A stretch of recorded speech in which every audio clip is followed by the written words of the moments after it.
Hi everybody, welcome to Rathi channel. இன்றைக்கி நம்ம பார்க்க போகிறது டிஎன்பிஎஸ்சி குரூப் 4ல் உள்ள தமிழ் தான் நம்ம பார்க்க போகிறோம்.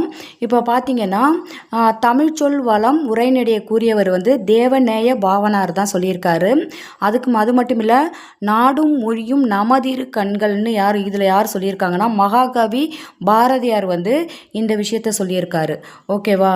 அதுக்கப்புறம் பார்த்திங்கன்னா இந்த பக்கம் பார்த்திங்கன்னா நம்ம அடிவகைகள் பார்க்க போகிறோம். அதாவது கொஷின் இப்படி கேட்பாங்க. இப்போ இந்த பொறுத்துகளை கேட்பாங்க. ஓகேவா? இந்த பக்கம் தாள் இதெல்லாம் கொடுத்துட்டு அந்த பக்கம் அது எதோட அடி அந்த மாதிரி கேட்பாங்க. அந்த மாதிரி கேட்குறப்ப இப்படி கொஷின் எழுதணும். அப்போ நெல், கேழ்வரகு இதோட அடிப்பகுதியை தாளுன்னு சொல்கிறோம் நம்ம. அடுத்தது கீரை, வாழை இதோட அடிப்பகுதியை தண்டுன்னு சொல்கிறோம்.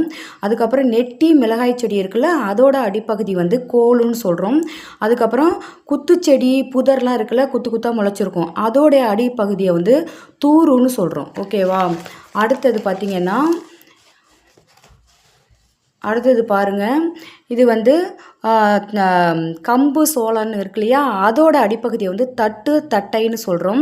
அப்புறம் கரும்பு இருக்குல்ல, அதோட அடிப்பகுதியை கழின்னு சொல்கிறோம். அப்புறம் மூங்கில் இருக்குல்ல, அந்த மூங்கிலோட அடிப்பகுதியை கழைன்னு சொல்கிறோம். அப்புறம் புளிய மரம், வேப்ப மரம் இருக்குல்ல, அது புளி, வேம்பு இதோட அடிப்பகுதியை அடின்னு நம்ம சொல்கிறோம். ஓகேவா? அதுக்கப்புறம் பார்த்தீங்க அப்படின்னா இன்னொரு கொஷின் இதில் இருக்குது.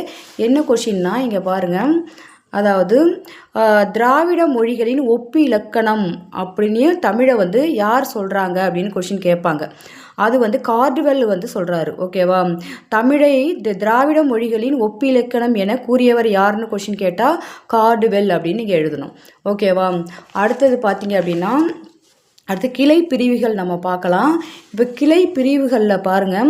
இப்போ நம்ம ஒரு செடி இருக்குன்னா அதோடைய கிளைகளை பற்றி நம்ம பார்க்க போகிறோம்.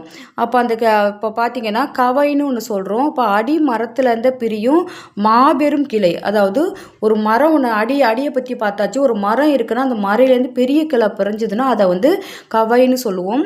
அதுக்கப்புறம் கொம்பு கொய்வு அப்படின்னு நம்ம சொல்கிறோம். அந்த கொம்பு கொய்வுனா எது அப்படின்னா கவையின் பிரிவு. அதாவது பெரிய மரத்துலேருந்து ஒரு பெரிய கிளை பிரிஞ்சுதுன்னா அதை கவன்னு சொல்கிறோம். அதுலேருந்து கொஞ்சம் சின்னது பிரிஞ்சுதுன்னா அதை கொம்பு அல்லது கொப்புன்னு சொல்கிறோம். ஓகேவா?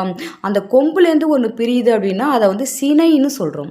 அதுக்கப்புறம் பார்த்தீங்க அப்படின்னா அதுலேருந்து ஒன்று பிரியுது. ஸோ சின்ன அந்த கிளையிலேருந்து ஒன்று பிரியுது அப்படின்னா அதை போத்துன்னு சொல்கிறோம்.